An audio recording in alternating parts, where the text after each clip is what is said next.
long ago, in a kingdom folded gently between hills of jade and rivers like ribbons of silver, there was a knight, known not by a name, but by a title passed through hushed songs and candlelit tales, the Ember Watcher. Every generation, one knight was chosen not for valor in war nor skill in battle, but for their stillness, their patience, and the quiet strength they carried like a lantern in the dark.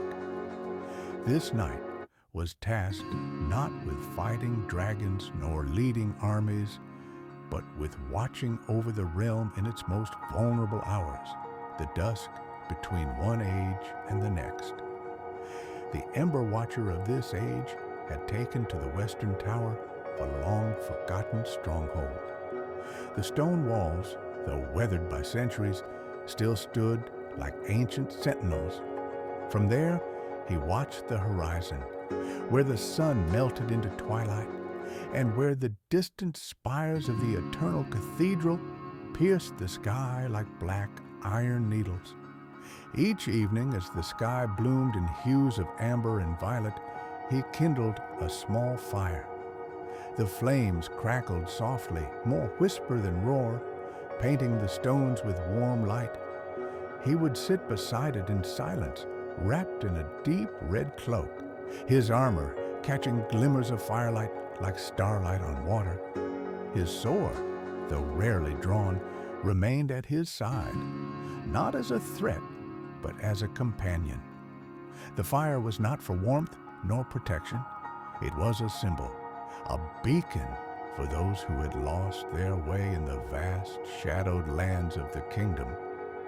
It was said that if you wandered too far into darkness, whether in the world or within your heart, you might see the fire on the distant tower and remember the path home. Tonight, the breeze was gentle, rustling the grass in the fields below and coaxing soft whispers from the ancient stones. Far off, the cathedral stood silhouetted against the last orange glow of the setting sun. Its windows, once filled with stained glass and song, were now hollow eyes, quiet and waiting. The Ember Watcher leaned back against the cool stone wall, breathing deeply, the scent of ash, old stone, and distant meadows mingling in the air. He closed his eyes, not to sleep, but to listen to the world, to the fire, and to the slow heartbeat of the night. In his mind drifted memories not entirely his own, echoes of former watchers, their silent vigils, their moments of doubt, and their steadfast return to purpose. Each flame he lit carried their warmth. Each shadow reminded him of why he stayed. The stars emerged one by one, shy and flickering, scattered across the sky like forgotten wishes. A full moon soon followed, its light soft and silver, wrapping the world in a lullaby of stillness.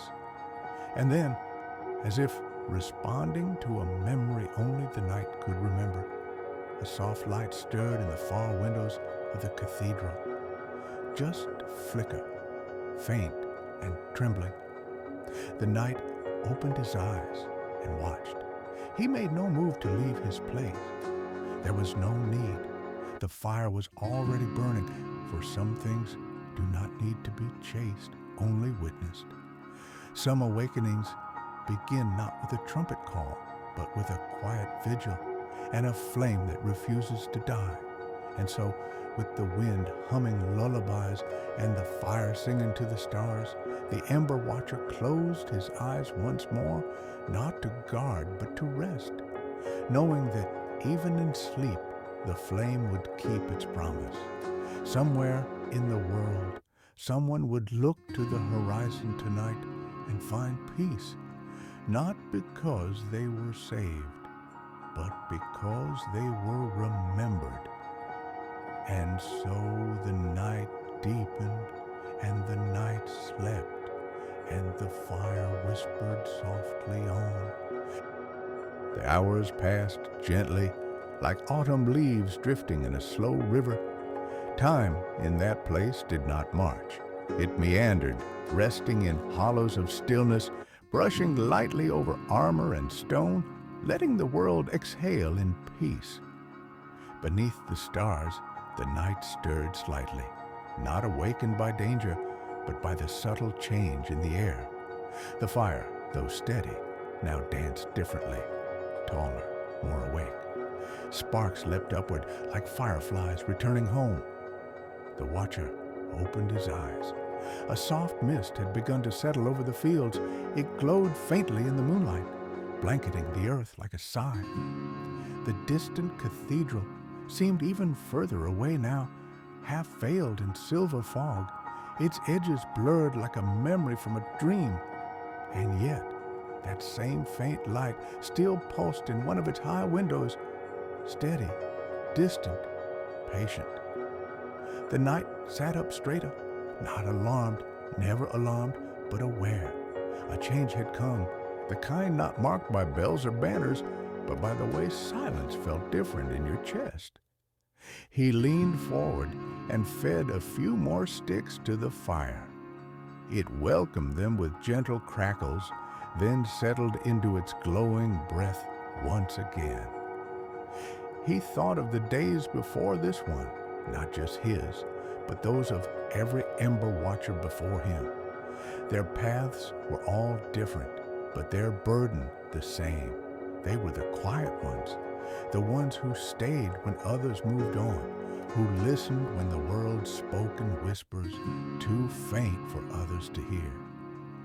He had once been like them, younger, louder, hungry for battle and recognition, but he had seen too much of war, of men shouting for glory and forgetting their names in the process.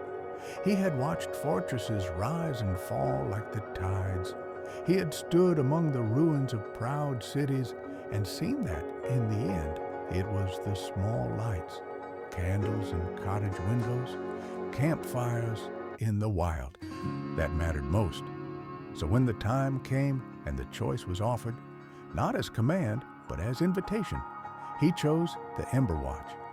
And in doing so, he chose stillness and dusk and the long firelight between eras. He did not regret it.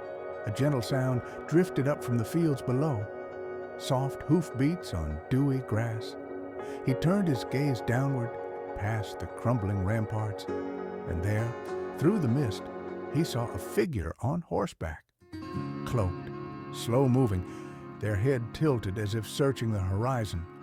The fire's reflection flickered in their eyes. The knight did not move or speak. He simply waited. That was the way of it. The fire was not a summons, it was a sign. It told those who wandered that there was someone who remembered, someone who had stayed. The rider paused for a long while, then bowed their head, not in reverence, but in relief. Then, slowly, they turned and rode back into the mist, toward the cathedral's silhouette. The knight smiled faintly beneath his helm. They had seen the fire. That was enough. As the rider disappeared into the fog, the flames settled lower once more, whispering like old friends. The night, too, relaxed, its silence wrapping tighter around the tower like a warm cloak. Above, the stars continued their quiet vigil. Below, the fire glowed on, and the watcher, resting once again against the stone, closed his eyes. The fire would not fail, the dawn would come in time, and until then, he would keep the watch, not for himself, not for fame or songs, but for those who were lost, and for the soft promise of light in the dark. Sleep fell over the land like a blessing, and still the fire burned. Far away from the tower, where hills began to rise like gentle waves and the land became tangled with winding paths and forgotten ruins, a young traveler walked alone beneath the stars. She wore a simple cloak, frayed at the edges. Her boots were muddy, and a small satchel hung at her side, heavy with the few things she dared to carry. A book of faded prayers, a wooden flute carved by her father, and a tiny glass vial that held nothing but silence. A keepsake from a mother whose voice she could no longer recall. The road behind her was long, filled with things she didn't yet have the words to explain. The road ahead? Only fog and the faint glow of firelight. She had seen it 2 nights past, barely a flicker in the distance, but it stayed with her, a warm dot on the horizon that refused to vanish, even when she closed her eyes. So she walked, not quickly, not out of desperation or fear, but with the patient determination of one who feels a story calling her name, even if she does not yet know the tale. The firelight grew stronger as she climbed a small rise. And there it was, the old tower, the fire nestled in its stone cradle, and beside it, unmoving as a mountain, sat the knight. She paused.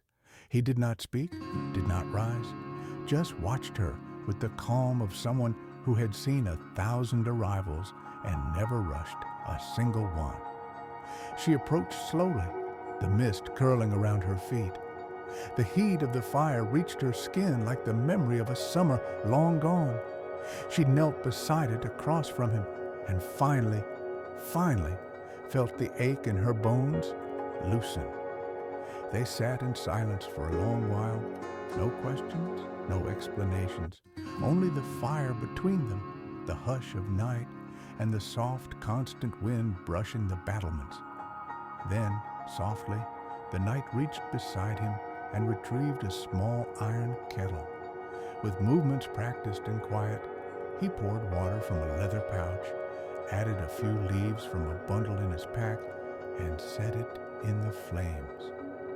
The scent of herbs soon filled the air, something between mint and lavender laced with the memory of distant wars.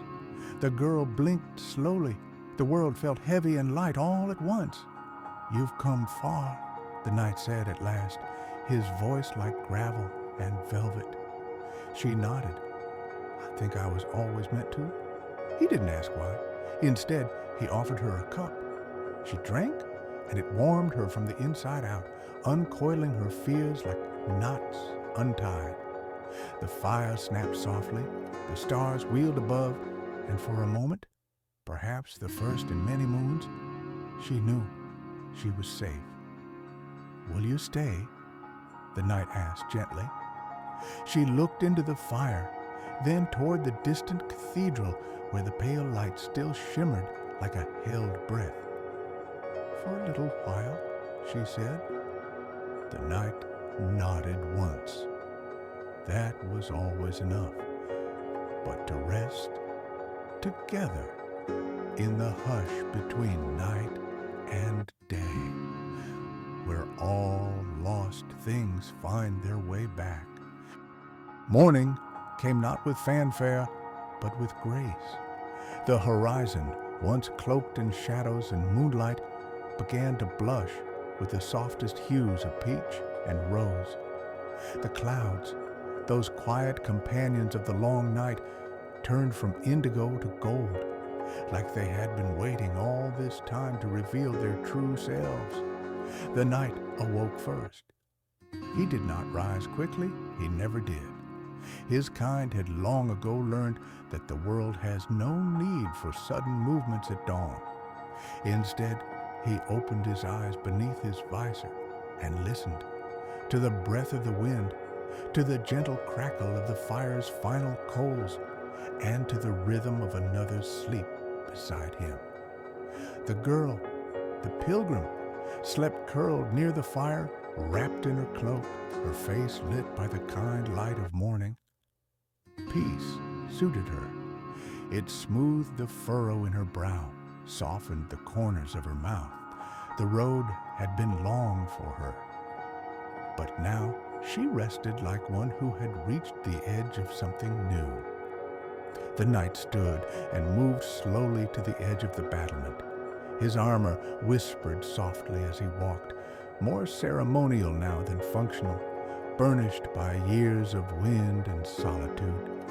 He gazed out over the awakening land. Below, the fields lay quiet but alive, kissed by dew, dotted with trees beginning to stretch their branches toward the sun.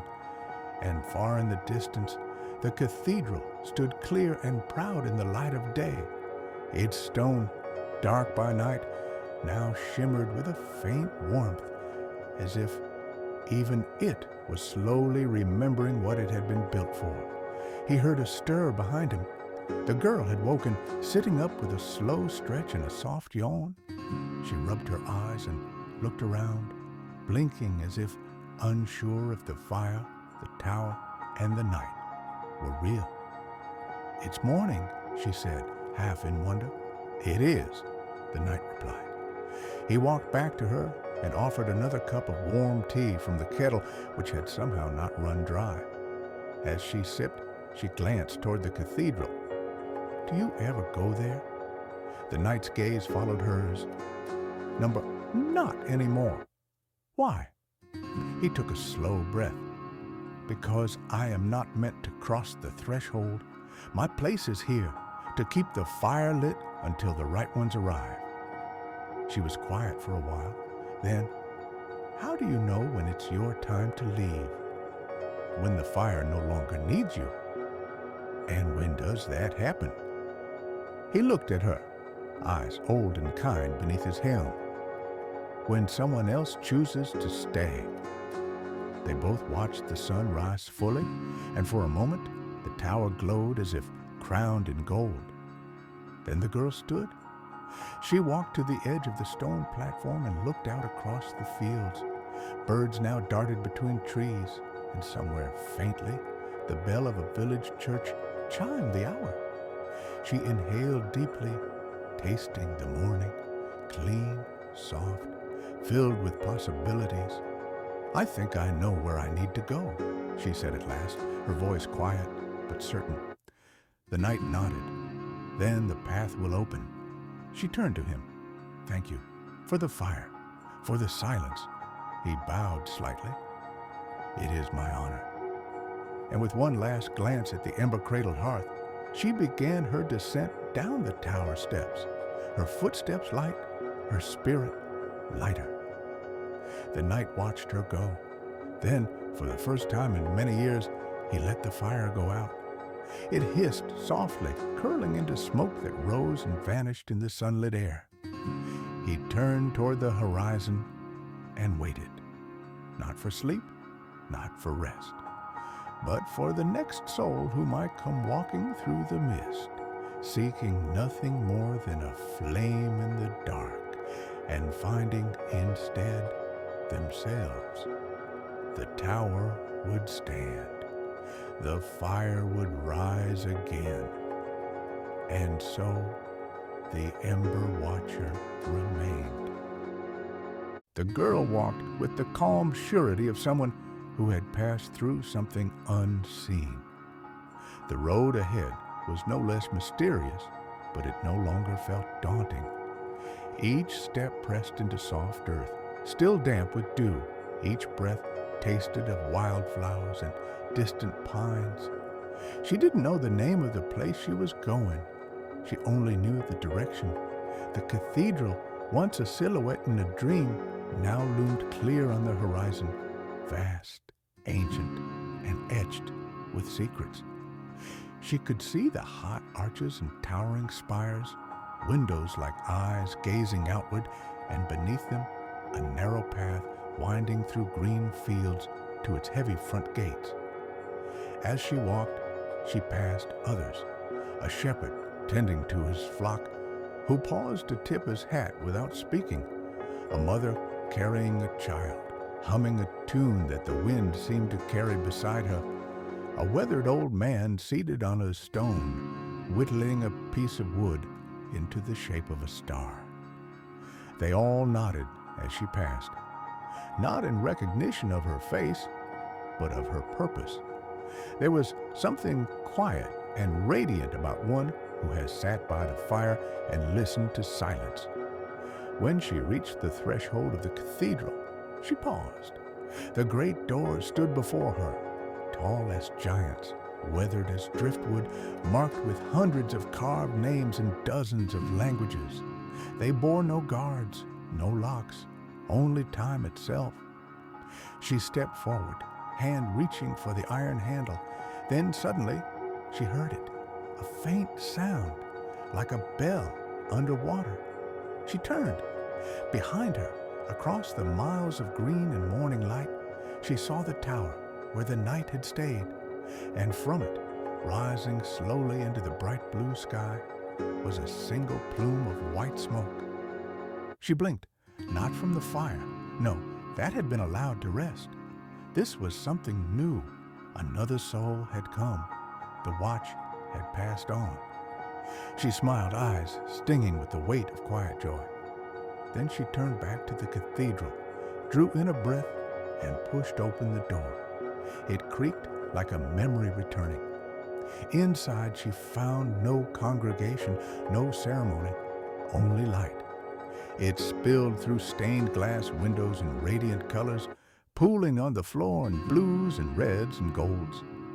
Dust motes floated in the beams like tiny spirits.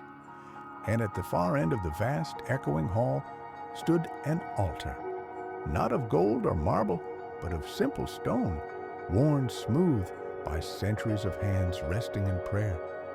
There she walked, not as a pilgrim, but as one who had found a calling. She knelt at the altar and reached into her satchel. From it, she drew the small glass vial, the one that once held silence. But as she held it in the cathedral's light, it shimmered faintly, and inside it there was something new, a single flickering ember, the last gift of the Watcher. She placed it gently on the stone and whispered, "For those who seek warmth." And with that, a new light bloomed, not bright, not sudden, just steady, like the heart of a promise.